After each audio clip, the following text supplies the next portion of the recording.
Hey there, pirates! Welcome aboard the Anime No Me channel. Throughout the entire narrative of One Piece, many pieces have been scattered like breadcrumbs by Oda himself, and some of them now seem ready to fit together in a chilling way. One of the most intriguing has always been the name of Blackbeard's ship, Saber of Xebec. After all, why would someone as strategic as Marshall D. Teach name his ship after what appears to be a sword? Yes, because Saber isn't a common term used to name ships. It literally refers to a type of long, curved sword often wielded by elegant yet deadly fighters. And that's where the first spark of a greater revelation comes in. What if this name isn't just symbolic or a tribute? What if the legendary saber of Rox Xebec actually existed, and Blackbeard is about to reveal it to the world? The truth is, we know very little about Rox, but what we do know is enough to paint a terrifying picture. He wasn't just a powerful pirate, he was the greatest threat before Roger's era. A man who commanded monsters like Kaido, Big Mom, and Whitebeard. A pirate bold enough to directly challenge the celestial dragons. And above all, a man with the initial D in his name. That D, so feared and mysterious to the world government, always seems tied to individuals with overwhelming strength, unnatural luck, and a key role in the world's history. And if Rox Xebec really was a legendary swordsman, it's almost certain he possessed a blade worthy of his name. A weapon forged for destruction, for chaos, something that could rival the Saijo Owazamono, the 12 supreme grade swords, like Whitebeard's Murakumogiri or the Shodai Kitetsu. But here's the core of the theory. What if Rox's sword wasn't lost?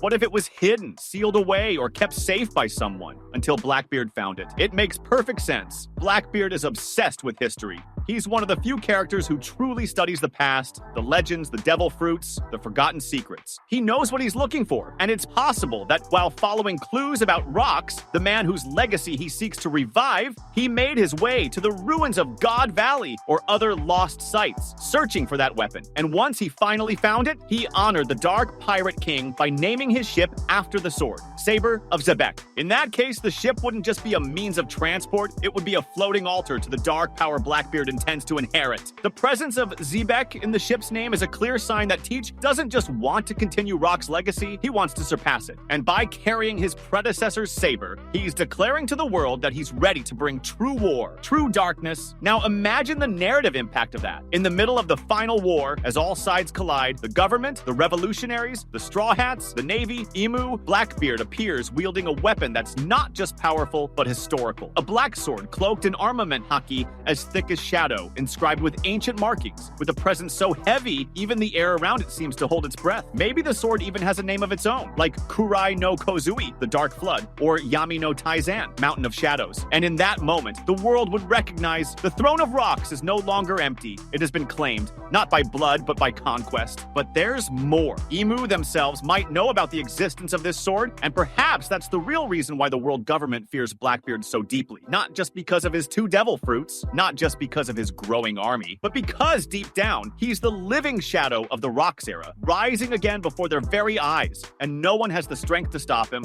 And the most disturbing possibility is that the sword may not just be an object, but something far more sinister, an artifact from the Void Century, something forged with forbidden knowledge, something that, when wielded, connects its user directly to Xebec's chaotic spirit. And perhaps that's why Blackbeard seems even more ruthless, more strategic, more destructive, because he's no longer alone in his own body. To truly grasp the impact of this sword, we need to go back to the greatest erased event in One Piece history, the God Valley incident. To this day, we don't know exactly what happened there. We know it was a battle between the Rox pirates and the greatest enemies of their time, Roger and Garp. We know that somehow Rox Xebec was defeated there. And after that moment, everything related to the island vanished from all maps, as if the world government didn't just want to destroy it, they wanted to erase any trace of what happened there. Why? Simple. Because something existed there that the world could never be allowed to know. Not just Rox's death, but what he was trying to do, what he discovered, and what he wielded. The theory is that Rox Xebec's legendary saber was the key to God Valley. Maybe even literally, a sword forged with knowledge from the Void Century, etched with inscriptions from the ancient people, or made with materials from Joy Boy's kingdom. A sword with mystical properties, or sealed power, possibly similar to the ancient weapons. Maybe even something capable of unlocking the true potential of devil fruits when used alongside them. Now think with me, why does Blackbeard value Hachinosu, Pirate Island, so much? Why did he plant his roots there of all places? And why is he collecting powerful devil fruit users and seems to know where these fruits will reappear? Because he's following in Xebec's footsteps. Blackbeard didn't just inherit the name of the ship. He's rebuilding the original plan of the man who nearly destroyed the world. And this legendary sword, the Saber of Xebec, might be the final piece. A weapon that was perhaps sealed away in God Valley before the massacre. Maybe Garp took it, or maybe it's been hidden aboard Blackbeard's ship all along, and only now does he feel ready to wield it. Now imagine the scene. In the final war, just as Luffy and his allies are at the peak of their battle against the world government, Blackbeard appears. He looks different. His trademark laugh is still there, but his eyes carry a new weight, a darker arrogance. Then he draws something none of the characters recognize, but the reader knows exactly what it is. A curved blade, dark as night, with the name Xebec etched in a long-forgotten language. The moment it's unsheathed, the skies go black, the wind shifts, and an eruption of Conqueror's haki bursts so violently that the ground itself begins to crack. Even Shanks, wherever he is in the world, feels the presence and stops for a moment, because he knows Xebec has returned. This sword would be more than a weapon. It would be a conduit for Xebec's spirit, as if Blackbeard were the vessel, the chosen successor to carry on his will.